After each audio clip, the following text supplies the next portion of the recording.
Good afternoon, ladies and gentlemen. Happy Monday, November 13th, 2023. Welcome back to Weather Center Nazario. I hope you had a wonderful weekend. Thank you for joining me today on this wonderful Monday afternoon. I hope you're finally getting some rain in your neck of the woods down here in the southeast, whether you live somewhere along the Gulf Coast or here in Central Florida. The rain was just coming down pretty hard here in my neighborhood specifically, and it's very exciting to see. We're getting some of that drought relief we've been anticipating for quite a long time now. We have a lot to cover, guys, and I want to get into it immediately, but I also want to mention, please like, share, and subscribe to my channel if you haven't done so already, because today I'm probably going to blow a couple minds out there with what I've been investigating and how cool, but also at the same time, a dramatic situation we may have unfolding here off the Florida coastline over the next couple of days. First things first, this is our main area in question down in the Southern Caribbean. We are now at a 70% chance of development over the next 7 days. We are officially in the red zone according to National Hurricane Center, and I do anticipate this is only going to continue to climb as we go over the next couple of days,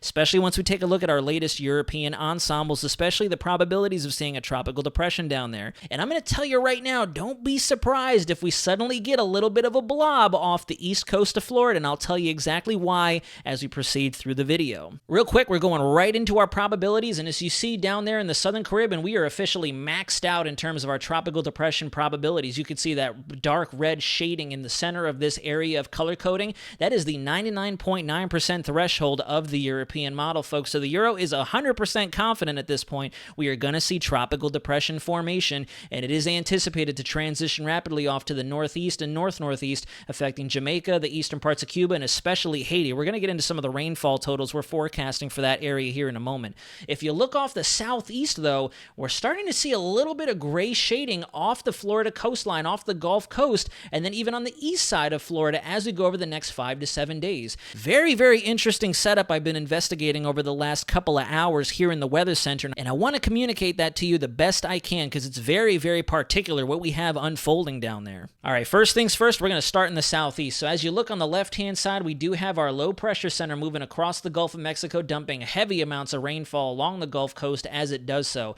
We've been seeing widespread shower and thunderstorm activity for Texas, Louisiana, beginning to propagate into Mississippi, Alabama, and eventually affecting the Florida Panhandle for that matter. If you take a look on the right-hand side, I actually have our 12Z Euro max wind gust forecast charts, and you can see that there could be some off-coast or coastal effects in way of tropical storm-like conditions with gusts anticipated between 40 to 50 knots just offshore. I do believe we also have some coastal flooding advisories, some high wave advisories out there along the Gulf Coast as well as of this morning, and I would anticipate this is going to continue to spread eastward as this system propagates off closer and closer to a Florida impact. Now, as you take both charts through time, watch what happens over central and southern Florida and eventually right off the east coast, right about the Vero Beach, Melbourne area. Look at how we have a second layer of cyclogenesis that occurs just off the coast. I'm talking maybe 30, 40 miles off the east coast of Florida, while we still have our low pressure out in the Gulf of Mexico marinating and almost fizzling out as this new system draws in energy.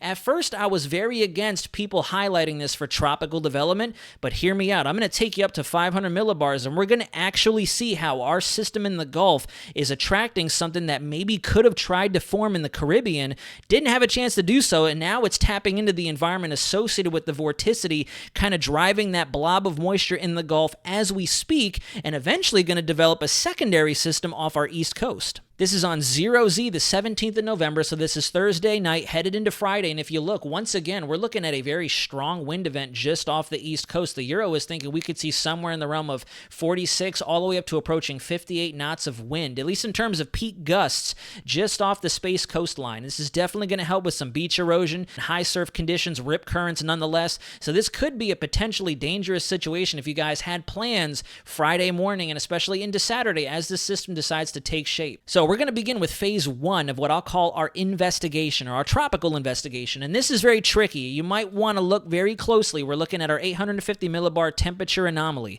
Now, we all know there is a clear delineation or distinction between tropical and non-tropical systems. Non-tropical being our cold core baroclinic systems. They have fronts attached to them. They're supported by upper-level features as opposed to forming down at the surface, whereas warm core systems are very much so tropical and typically come out of the tropical region for that matter. So if you watch as we go through time, there you have it. You could see we have a little bit of warmer air kind of bouncing back and forth with the cooler air, I should say, over Texas right now. So that is our bona fide El Nino type system. You can see a warm core here, cooler modified air over Texas, kind of interacting with that system as it propagates to the east. If you look down over the very, very southern portions of the Gulf and out into the Caribbean, blink and you'll miss it for sure. Watch how we get a second area of warm advection right in through here, beginning to propagate to the north. Here's our individual low pressure system still down off the Mississippi, Louisiana coast, but we're actually seeing a little bit of energy advection coming out of the Caribbean, and eventually you can start to see that warm core feature propagate across the southern peninsula of Florida while we still have our bona fide low pressure system back behind it in the Gulf of Mexico. So it almost looks like we have two distinct features, and the vorticity is going to solidify this. You take this through into Friday, and now there you have it. We have a little bit of a remnant circulation spinning right about here. I know this is our temp anomaly chart, but if you look closely, you can kind of still see the consolidated low pressure we were discussing initially, still off the west coast, down there in the eastern, maybe more so the central Gulf of Mexico. And now look at all this warm temp anomaly shading going on off the east coast of Florida. That is where I do believe we could have our next tropical disturbance form. Look at how intense of a warm core that system has as it does deepen down over the Gulf Stream, beginning to propagate to the north and eventually out to sea as that next long wave trough comes in with that punch of cold air over the Great Lakes, kind of the Mississippi-Ohio Valley. All right, so this is where we sit now. This is our 12Z GFS, and you can see all that upper level vorticity associated with our storm system off the Texas-Louisiana coast already firing. What I really want you guys to pay close attention to are these very, very thin couplets, these little yellow slivers out here over the Greater Antilles and the Yucatan Peninsula. This is pivotal, and what I do believe, in my experience anyways, is what's going to happen off of our east coast as opposed to a translation of that low pressure in the Gulf meandering over Florida and then suddenly taking on tropical characteristics. I do believe, and I will argue this, that we have two separate systems. One's just going to sneak in quietly under the radar and rapidly form up. As you take this through time, I'm going to go very slowly so I don't lose you guys out there watching. You can see all that upper level vorticity associated with not only our long wave feature driving the cyclogenesis of that low pressure in the Gulf of Mexico, but then also take a look down there off the coast of the Yucatan, kind of in the Yucatan channel between Cuba and the peninsula itself. Watch as that area of vorticity begins to intensify, get pulled to the north. You see that, guys?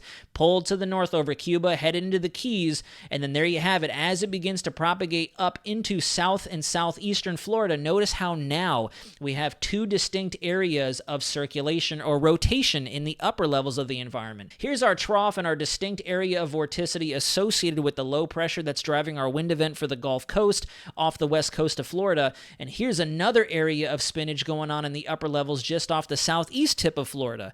Let me clear the ink and I'll go towards the back end of the loop. As you go forward in time, there you have it. As we begin to see cyclogenesis off our east coast, you can now see two distinct vorticity couplets at 500 millibars. So it goes without saying, if you didn't believe me at the 850 temp anomaly chart, here you can see two separate organized areas of upper level vorticity translating down to the surface. That's why we have one low pressure off our west coast and a rapidly deepening, a rapid cyclogenesis case happening off the east coast. So this is why I'm now fully on board with maybe seeing some kind of a tropical or even a subtropical entity form off the space coastline of the Florida Peninsula. And then down there in the southern Caribbean, you can see the vorticity associated with that area of interest highlighted by National Hurricane Center kicking off. And if you go forward in time, you see the two distinct circulations now. And if you look out over Cuba, there's what's left of that low pressure in the Gulf. So that's, again, why I'm fully convinced we have something sneaking in. No one's really paying attention to it. And I think it's very, very cool and very interesting how that system in the Gulf is attracting what could have maybe tried to develop in the Caribbean, didn't have a chance to do so. And now it's going to tap into the upper level influence, not only supporting our blob in the Gulf, but also transitioning over the Florida Peninsula, dumping rain, increasing our overall instability at the surface and the upper levels, and it's going to form up something rapidly out of nowhere, and that's why I'm wondering now if National Hurricane Center is going to get on the ball with this and maybe highlight something, whether it be tropical or subtropical. All right, now that we're done with the Gulf Coast, we're going on to our 12Z mean sea level pressure of the Euro. We're going to go down to the Caribbean now, because I know that's our main weather player, at least in terms of what we've been talking about on this channel specifically. So as we go through time, this is Tuesday, moving into Wednesday, and then Thursday, as we begin to see that cyclogenesis occur off the east coast of Florida. And even here, guys, you can see that there's one low there, there's one low here, and we're finally getting that broad area of low pressure beginning to form up in the southern central Caribbean, preparing to transition off to the east and northeast in hot pursuit of that system off the Florida coastline. They are expected to move kind of in unison. They're going to create their own individual channel of low pressure as they propagate to the east-northeast. You can see we have what is anticipated to be a tropical depression, maybe a low to mid-grade tropical storm, moving right in between the channel between Cuba and Haiti specifically, deepening down into what could be a 997 center of circulation. This has been very consistent across all of our models now. A lot of our models are definitely in agreement. We could see maybe a tropical depression to a low-grade tropical storm with this as we go through the weekend, and then they finally exit out, becoming a very hellacious rainmaker and maybe a high wind event for Bermuda for that matter, as they sort of merge into one with that next approaching frontal system. Now, this is 12Z Euro probabilities in terms of what kind of rainfall accumulation we can see. And folks, I definitely hope you're preparing for the floods out there in Haiti and maybe even portions of Dominican Republic, Jamaica for that matter, to include eastern Cuba. We can't forget about the eastern tip of Cuba as well, because you can see a total of 4 inches for eastern half of Jamaica, a total of a whopping 12 inches over there for the western portions of Haiti. This little peninsula here is expected to see quite a level of inundation with the system as it propagates through. And then even into Cuba, the northern portions of Haiti, moving into the Bahamas, you could see anywhere between 3 to 5 inches of rainfall as this transitions to the north and east. I don't think this is going to be a high wind event for you folks down there. We could see tropical storm conditions within the heaviest bands of thunderstorm activity associated with it. This is mainly going to be a more severe flood event, especially for the island of Hispaniola, parts of Cuba. We could see a little bit more of the greater accumulation into Jamaica if it decides to wobble a little bit more to the west, but at least according to the Euro and for the GFS for the most part, we're in pretty good agreement at this point. This is likely to transition between the islands, kind of dumping rain on the east and west coasts of them as it does so. Alrighty folks, as we get ready to wrap up the video, we're going to look at the lower 48 and kind of see what the rest of the month has in store for us as we get closer and closer to Thanksgiving holiday. We've been talking a lot about severe drought conditions for the southeast, and I do believe as we go through the rest of November and maybe even into December, we are going to continue to see bouts of heavier rainfall as we go week by week, which is very good news for us down here who have been suffering from a drought for the last several months now. As you take this through time, you can see the rain event down there in the southeast and the cyclogenesis we are anticipating to take shape off the Florida coastline. There go our 2 areas of interest we were talking about earlier in this video, propagating up in the western Atlantic, affecting Bermuda, deepening down into our next significant snow event for the northeast. As you continue to transition through this forecast loop, notice we get another Texas low feature forming up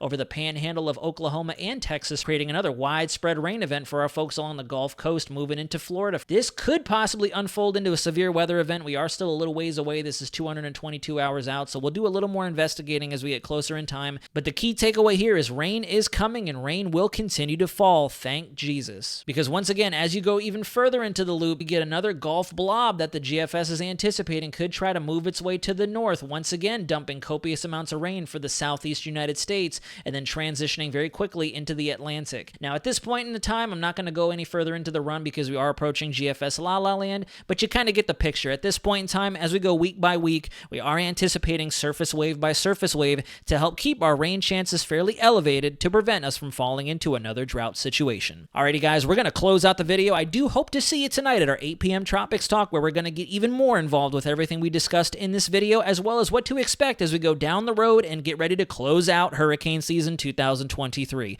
Thank you all once again for taking some time out of your Monday afternoon to join me for this Weather Center segment. I hope everything has been great for you guys. Again, you had a good weekend and a great start to the week for that matter. We'll see you again soon. This is Weather Center Nazario, signing out.